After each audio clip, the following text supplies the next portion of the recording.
भारत माता की वंदे वंदे। आज के इस धार मंडल की सदस्यता संगठन पर्व की कार्यशाला में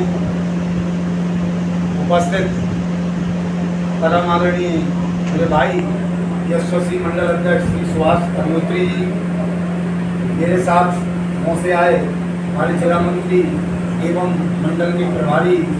आदरणीय श्री शैलेंद्र सिंह गुर्जर साहब, भारतीय जनता पार्टी के वरिष्ठ नेता एडवोकेट शुक्ला जी, केदार सिंह जी, चंद्रशेखर पति साहब जी, वीर सिंह कुशवाहा जी, योगेंद्र जी, हमारे कुशवाहा जी और भी सभी का हमारे पत्रकार मोहन उपाध्याय जी, यहाँ उपस्थित सच कह रहा हूँ, हृदय की अतल गहराइयों से कह रहा हूँ, तो आत्मा से कह रहा हूँ कि आत्मा परमात्मा का अंश भी रहता है। सच कह रहा हूँ, इस लाड़ के जो कार्यकर्ता हैं उनको तो ऐसा करता हूँ, इनको तो शायद दंडवत प्रणाम भी कर लूँ, क्योंकि मैंने देखा है, मैं भी ला रहा था धाम, जो भारतीय जनता पार्टी कार्यकर्ता आधारित पार्टी है, तो भारतीय जनता पार्टी की जो आत्मा है वो कार्यकर्ता है। वो कहते हैं कि भारतीय जनता पार्टी का कार्यकर्ता देव दुर्लभ कार्यकर्ता रहता है।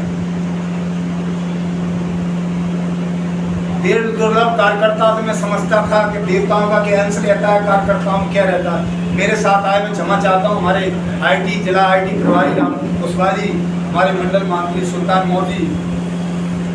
तो देव दुर्लभ मैं सोचता था भारतीय जनता पार्टी को क्यों कहते हैं। देव दुर्लभ का मतलब होता है देवताओं का अंश हो। देवता भी जैसे भागवत शास्त्र के बारे में, भगवत शास्त्र के बारे में कहा गया है कि एक बार वेद व्यास जी से कहा कि भैया देवताओं ने विनय किया क्या, देवलोक में कर दीजिए, मनुष्य लोक में क्या पृथ्वी लोक पे जरूरत है भागवत कथा की। लेकिन वेद व्यास जी ने कहा था कि देवताओं के सुनने, आप भी सुनने लायक नहीं जितना मनुष्य भी सुनने लायक है। तो उन्होंने देवताओं ने कहा अमृत दे दे, इतना दे दे, ये कर दो, भगवत गीता में ज्ञान दे दो, लेकिन देवताओं को भी वेद व्यास जी ने ज्ञान नहीं दिया था। तो देव दुर्लभ का मतलब है देवताओं से भी अच्छे, और मैं उस समय समझ नहीं पाया, लेकिन आप लोगों की परिश्रम की पराकाष्ठा से जब इस लाहौर जिले के जो किले को जो फतह किया है, पता नहीं महाराणा प्रताप ने देखा नहीं है, उन्होंने चित्तौड़गढ़ किला जीता या छोटी युद्ध पानीपत की लड़ाई बनाना दिखाना, लेकिन जो मैंने देखा है आज के इस राजनीतिक वातावरण में जो एक राजनीतिक किला था, कभी आपने देखा होगा मकड़ी देखी है, तो मकड़ी खुद का जाला एक एक तंतु से इतना विशाल जाला बनती है कि उस विशाल जाला में मकड़ी का अंत होता है, तो कई सालों का भी अंत होता है, मकड़ी उस जाले से निकल नहीं पाती। मेरा तात्पर्य आप समझ गए होंगे कि 33-34 साल बाद जो आपके संघर्ष की पराकाष्ठा है, इसलिए आपको प्रणाम करने का दिल करता है। और मैं 2-4 पंक्तियां आपके बीच है, क्योंकि मैंने आपने जो संघर्ष किया उसके लिए कहना चाहता हूँ। भगवान श्री कृष्ण ने कहा है कि बस कर्म तुम्हारा कल होगा, कर्म अगर सच्चाई है तो कर्म कहाँ निष्फल होगा, हर संकट का हल होगा, आज नहीं तो कल होगा। लोहा जितना तपता है उतनी ही ताकत भरता है, लोहा जितना तपता है उतनी ही ताकत भरता है, और सोने को जितनी आग लगे उतना प्रखर निखरता है, और हीरे पर जितनी धार लगे उतना ही खूब चमकता है, और मट्टी का बर्तन पकता है धुन पर खूब खनकता है, मट्टी का बर्तन पकता है धुन पर खूब खनकता है, और सूरज जैसा बनना है तो सूरज जैसा तपना होगा, और नदियों सा आदर पाना है तो पर्वत छोड़ निकलना होगा। और हम सनातन के बेटे हैं, हम सनातन के बेटे हैं, क्यों सोचें क्या राह सरल होगी, और कुछ ज्यादा वक्त लगेगा परंतु संघर्ष हमेशा सफल होगा, हर संकट का हल होगा, आज नहीं तो कल होगा। ये पंक्तियां सिर्फ लहर के आप लोग देव दुर्लभ कार्यकर्ताओं के लिए है, क्योंकि आपने जो सहा है, कईयों पे केस लगे, मैं भी देखा झूठे प्रकरण लगे, लेकिन इतने सब संघर्ष के बाद आपने सब एक पंक्ति और है, वो कहते हैं डरने की जरूरत नहीं पड़ी, मतलब डरे नहीं आप, क्योंकि किसी ने कहा रामधारी सिंह दिनकर ने, जीवन उसका नहीं दुष्ट जो इससे डरते हैं, यह तो है उसका जो चरण रूप आगे बढ़ते हैं। ऐसे मैं आपको क्या कहूँ, क्या रामायण के आपको राम भी कह लूँ, लक्ष्मण भी कह लूँ, और भगवान परशुराम के भी कह लूँ, भगवान श्री कृष्ण के भी वंशज कह लूँ, क्योंकि अत्याचार का जो संघर्ष करता है, अत्याचार और अन्याय के खिलाफ जो लड़ता है वो देवतुल्य होता है। इसलिए आपको कोटि कोटि प्रणाम है। और तो ऐसे कार्यकर्ता मैंने कहीं देखे नहीं है, लेकिन क्योंकि मैं सोचता है कई बार लाहौर को कोई सुनता नहीं था, हमारी पार्टी के भी नहीं सुनते,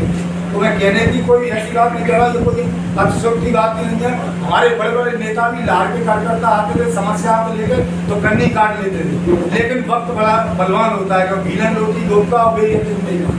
तो इसलिए आपकी मेहनत रंग लाई है। और कभी जैसे कहते हैं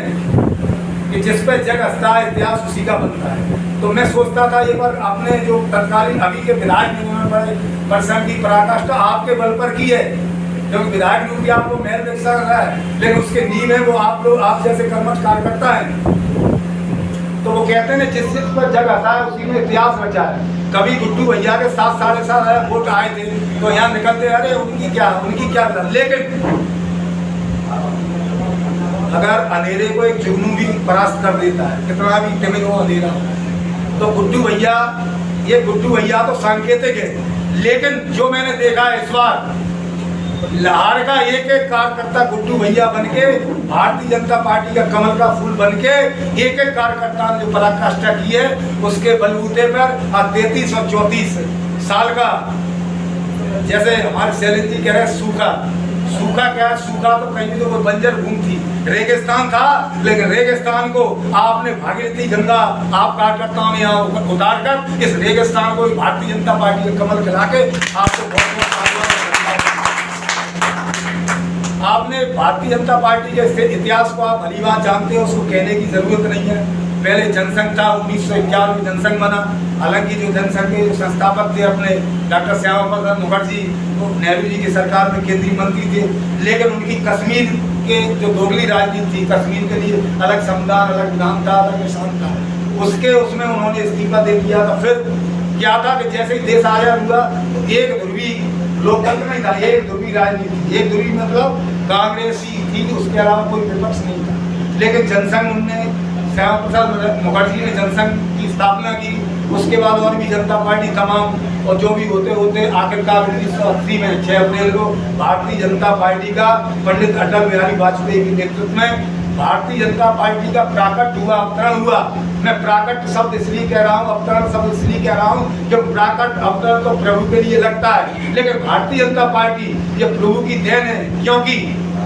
भारतीय जनता पार्टी ऐसी पार्टी है जिसकी पंच निष्ठाएं जो राष्ट्र निर्माण के लिए आगे बढ़ रही है। सत्ता केवल उन्होंने सुख के लिए नहीं किया, सत्ता का उपयोग भारतीय जनता पार्टी इस रात को, इस भारत भूमि को, इसको अखंड भारत कैसे बनाया जाए, इस भारत भूमि को कैसे विकसित किया जाए, इस भारत माता की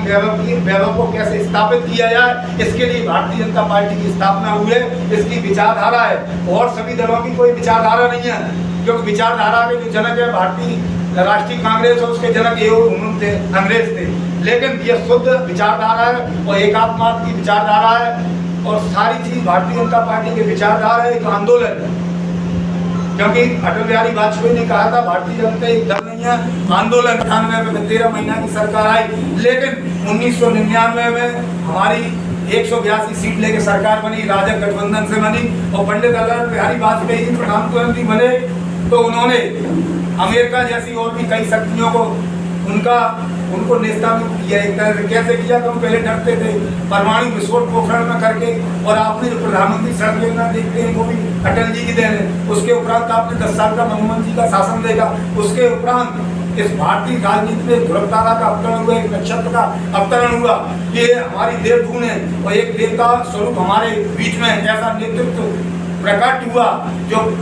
श्रीमान नरेंद्र भाई मोदी के रूप में एक प्रकाश पुंज हम सबको मिला, जो हम सभी कार्यकर्ताओं को प्रेरणा देता है। और जो 2014 में जो सरकार बनी, 26 मई 2014 में जो प्रथम बार हमारे जो यशस्वी प्रधानमंत्री नरेंद्र भाई मोदी जी ने जो सत्ता संभाली, और ये सत्ता उन्हें सुख के लिए नहीं संभाली, क्योंकि वे गरीब घर के लड़के थे। आपने देखा होगा, ये आपने एक बीज की शक्ति पहचानो, एक बीज में वो शक्ति होती है कि वटवृक्ष बन जाता है, एक बूंद में वो शक्ति होती है कि पूरा सागर बन जाता है। ऐसे ही भारतीय जनता पार्टी के एक कार्यकर्ता में वो शक्ति होती है कि चाय बेचने वाला प्रधानमंत्री बन सकता है। एक गरीब परिवार का लड़का किसान